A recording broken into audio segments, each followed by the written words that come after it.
आइए श्री राम कथा की ओर चलते हैं। दोनों भाइयों ने गुरुदेव की पूजा के लिए समन लिए हैं। सुबह उपरांत लक्ष्मण जी प्रभु के चरणों में हाथ जोड़ करके बैठे हैं। लक्ष्मण जी ने कहा प्रभु से कि प्रभु मेरा एक मनोरथ पूर्ण करिए। प्रभु ने कहा कहिए। और लक्ष्मण जी ने प्रभु को एक पाषाण की शिला पर बिठाया। जो कलियों को अधिकले पुष्पों को जो वचन दिया था, जो वादा किया था, वो वचन निभाने के लिए लक्ष्मण जी उन अधिकले पुष्पों का और कलियों के पुच्छे बना रहे। पुच्छे बना करके प्रभु के मुकुट में सजा रहे। उन अधिकले पुष्पों से, कलियों से लक्ष्मण जी ने मेरे प्यारे प्रभु का बड़ा अद्भुत श्रृंगार किया। इधर देखिए, किशोरी जी अपनी सखियों के साथ कुसुम वाटिका में आई हैं गौरी माँ का पूजन करने के लिए। सभी सखियां किशोरी जी के साथ स्नान कर रही हैं सरोवर में, लेकिन एक सखी कुसुम वाटिका घूमने के लिए निकल पड़ी। सभी सखियों ने सरोवर में स्नान किया। स्नान उपरांत गौरी माँ के मंदिर में पहुंची हैं गौरी माँ का पूजन करने के लिए। बड़े सुंदर किसी संत ने यहाँ पर अपने भाव प्रकट किए हैं। गिरिजा पूजन को भगवान सिया महारानी आई हैं।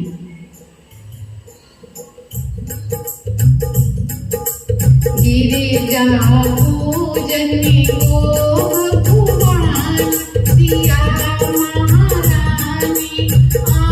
आई है। गिरिजा पूजन को भगवान सिया महारानी आई है।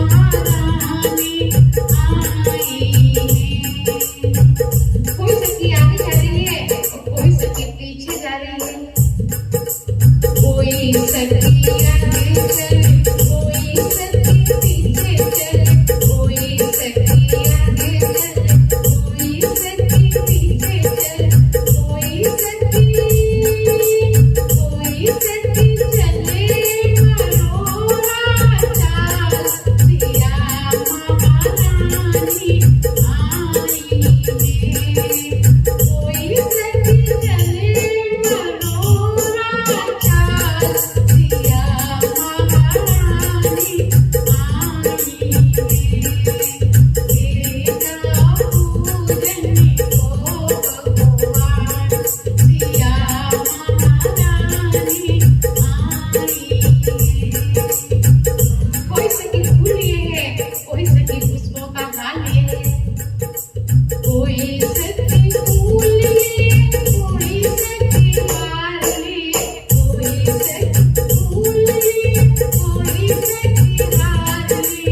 निकली थी।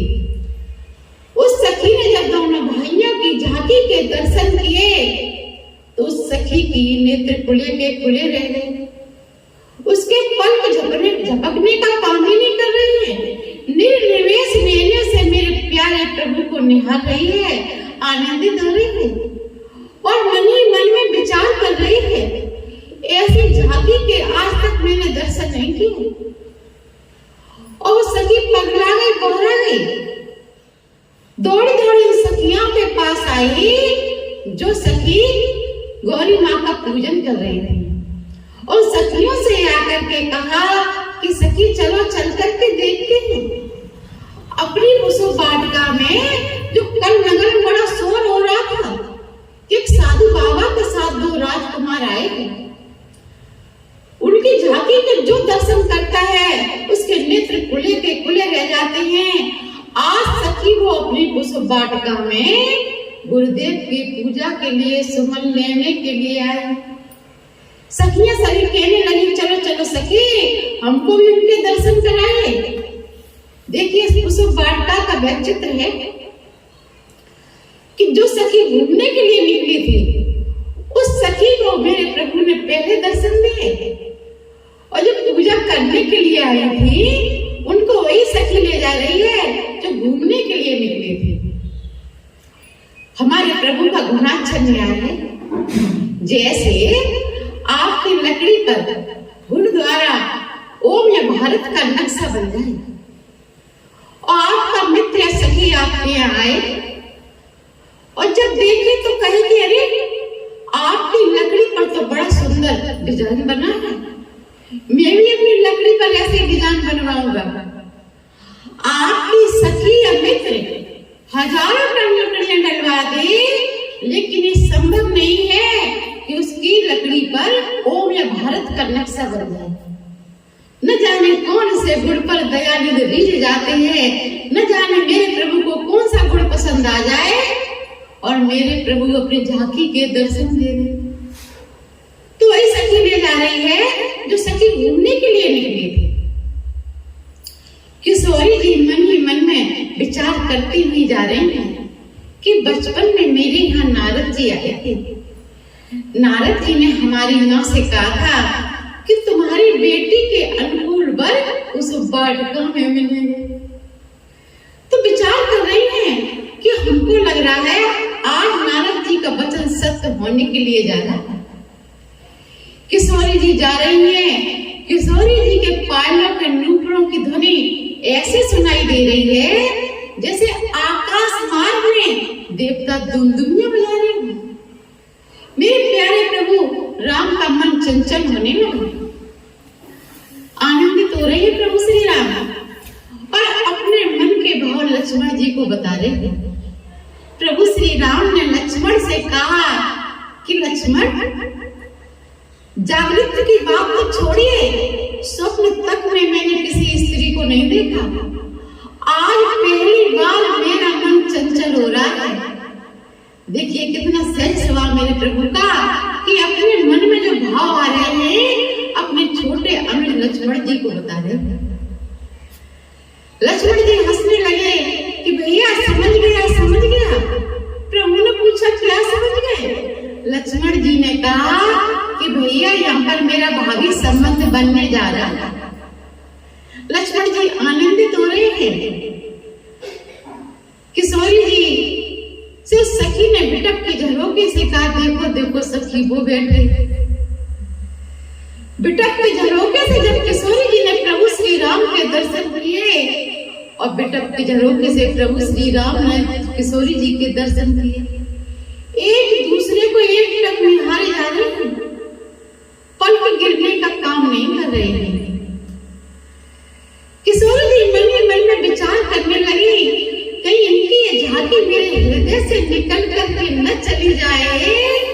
तो किशोरी जी सोचने लगी अपने हृदय के पट बंद कर लो। ये विचार करके किशोरी जी ने अपने नेत्र बंद कर लिए कि इनको अपने नेत्रों में बसा लूं, अपने हृदय में बसा लूं, कहीं ये मेरे हृदय से निकल करके न चले जाए। तो किशोरी जी ने नेत्र बंद किए। इतने में प्रभु श्री द्रौपदी जी के सम्मुख पहुंचे। अब मैं वाणी को यहीं पर विराम देती हूँ। आगे की राम कथा कल मैं आपको श्रवण कराऊंगी। तब तक के लिए जय सिया राम, जय सिया राम, जय सिया राम।